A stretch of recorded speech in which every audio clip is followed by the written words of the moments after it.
Waffles. They're a staple in most breakfast diets from time to time. And I'm curious, is there a way to spice up those waffles a little bit so they're not the same plain Jane boring ones that we're always making? I think it's time we find out.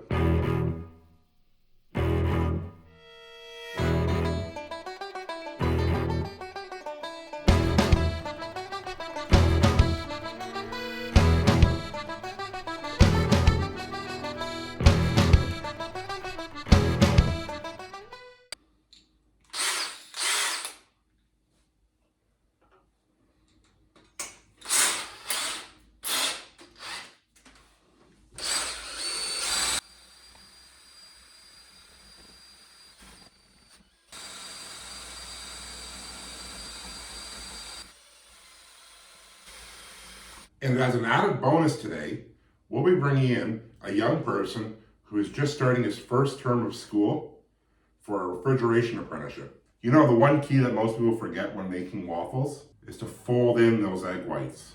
And the ingredients that we'll be putting into our waffles today are blueberries for your basic blueberry waffle, bacon, caramel and walnuts, apple cinnamon, peanut butter with mint chocolate chips, and the concoction of cranberry, coconut, and marshmallows. I'd like to welcome to the show Nick and Daniel.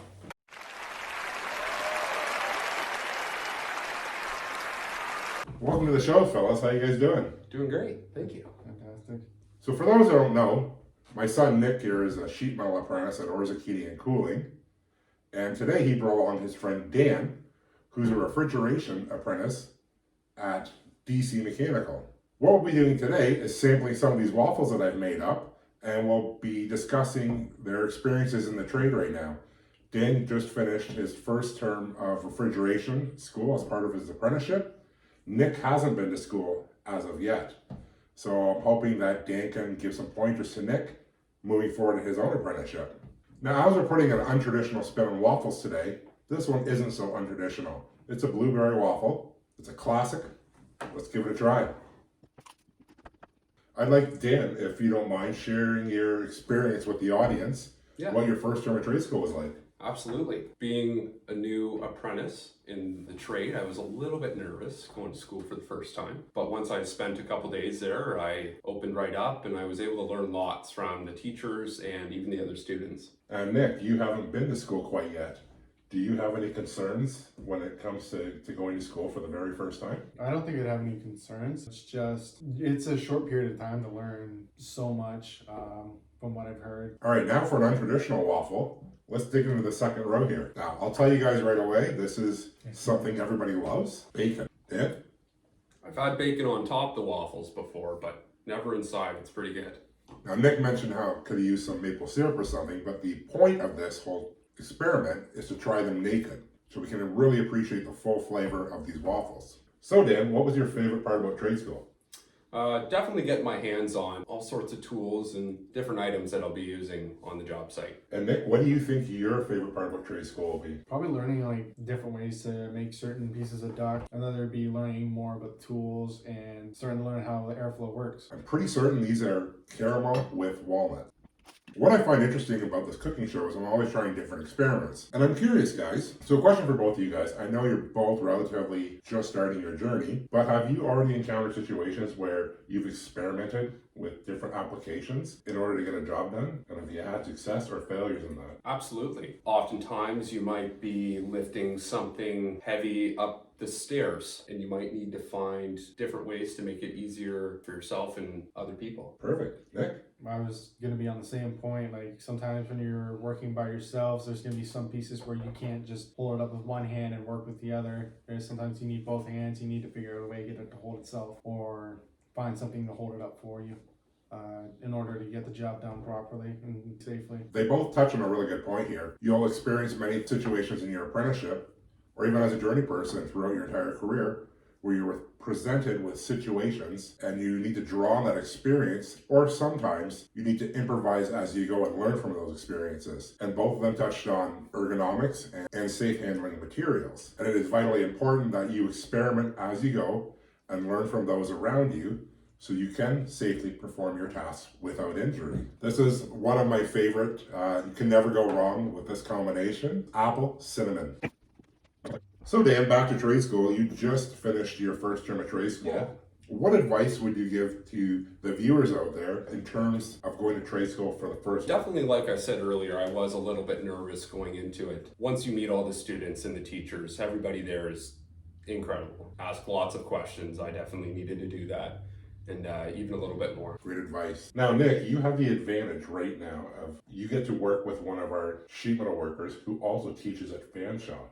Mm-hmm. Is there anything that he's already told you up to this point that's really going to benefit you in trade school, do you think? Mostly on like how to fabricate duct and put it together. Just the proper ways to do it and the easiest way that it can be done. He's also taught me lots on the different names of the tools that I use. He's very helpful. So the fifth set of waffles, it's peanut butter, crushed peanuts, and mint chocolate chip. So fellas, since you're both relatively new to the trade, I'm just wondering, you are 20 years old and you just turned 18. Yeah. Did you ever feel intimidated when it came to stepping from high school right into a skilled trade with grown men who are in the 30s, 40s, and 50s? Absolutely. You walk onto a job site and there's plenty of people that know a lot more than you. And that can definitely be intimidating. You feel like you're at the bottom of the ladder. Got to keep working and again, ask questions. For sure, great answer. Nick?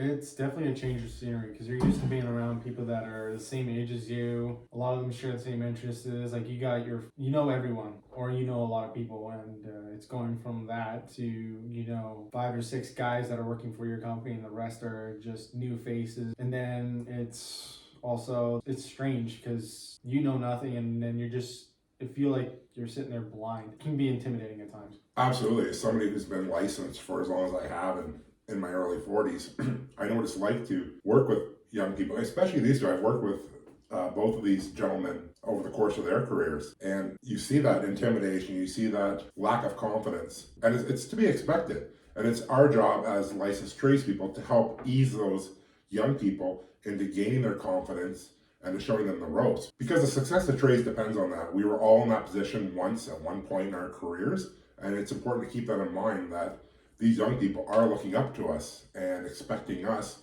to teach them and educate them. Off the top of my head, threw this together because if I've learned anything through working over the years in trades, it is sometimes the most unlikeliest combinations go well together. This waffle is a coconut flour, cranberry, and marshmallow waffle. These were a pain to cook in my waffle maker, so I really hope they're worth the effort. Let's give them a try, boys. They're not the greatest, I can tell you that much. I think we can all agree to that one. But that's part of the experience. It's part of learning, and it's part of growth, and it's part of a journey. So for my last question, guys, I'm wondering, you've started your HVAC apprenticeship, you have your sheet metal apprenticeship. Where do you see yourselves in 20 years? What are your long-term goals? Do you have some already, or are you just trying to get through your apprenticeship? For me, I want to, as soon as I get my license for sheet metal, I want to get into refrigeration like Dan here, to get that going and get more tickets under my belt. It looks good on a resume if I plan to go somewhere else in the future. It's nice to have multiple trades in your belt because it's more knowledge for you, and more knowledge is better. Absolutely. Yeah. I would love to get my license and possibly go to school again and help out people like me and Nick and help them learn in the trade and give them a career as well. Excellent answers. Over the course of 20 years, I've been offered plumbing apprenticeships, sprinkler fitting apprenticeships. I had the refrigeration apprenticeship. I'd started my gas. The opportunities are endless, and it's hard. It's really hard to say where you'll be in 20 years, but it's nice to have a plan in place, and the earlier the better, because you never know where life can take you, and that 5-year apprenticeship does blow by really fast. So it's nice to always have where you want to go next in mind at all times. All right, fellas, that ends the interview portion. But what I think I would like to do is each one of us picks our favorite waffle from this bunch, tries it again, and gives it an honest rating. What waffle do you have there? This one is the bacon waffle. Bacon waffle.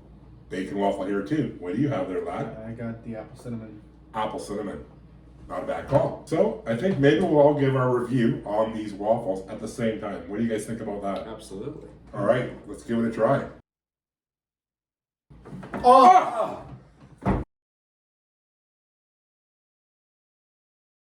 We're back with some bonus content, the content you've probably been waiting for. So the first thing, I'm gonna ask you guys 2 questions. The first thing I'd like to ask you is, what are your hobbies outside of working in a trade? I've enjoyed cycling my whole life.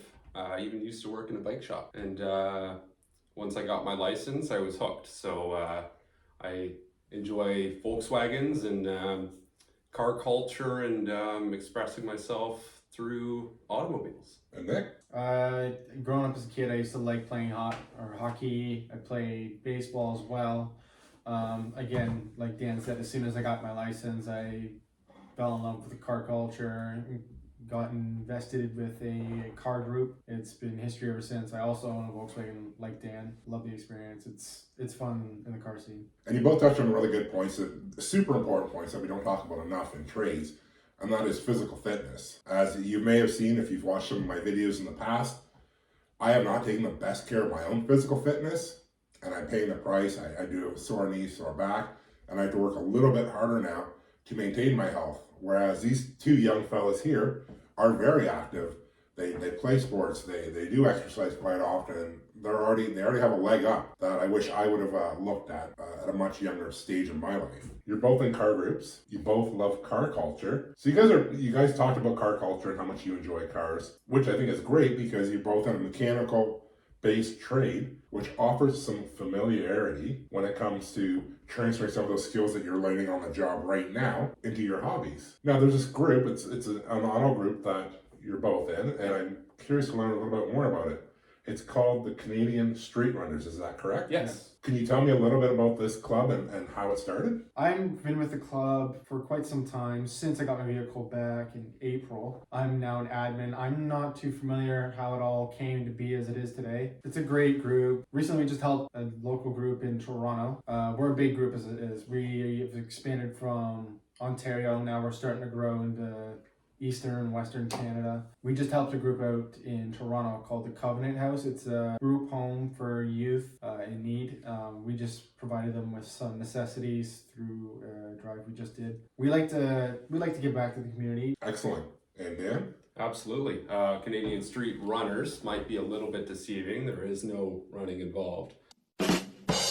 Perfect. That sounds like a great place for me because I hate running. Yeah, as you touched on earlier, everybody I've met so far is incredible, and you can definitely put that towards your apprenticeship, being more confident on the job site. You meet a lot of people in the car scene. Shout out to Shane and Jacob and Avery here in town, because they've all brought me in like family. It's honestly like a big family. I think that's great. I think it's great to have volunteer activities. I think it's great to have hobbies, to meet other like-minded people. I think giving back in your community and helping out other people is a phenomenal thing to do. I always advocate for that with a lot of the groups that I'm in, with Dad Club London, the Optimist Club, working with Salvation Army. So I'm happy that you guys have a scene and a culture where you can contribute and give back. I think that's something that should be applauded. So great job, guys. Well, I would like to thank Nick and Dan for appearing on Nick Flicks and Skills today to share their journey as young apprentices who have just completed their term of schooling or are about to enter their first term of schooling. So thank you guys. I wish you all the best in your apprenticeship and best of luck in the future.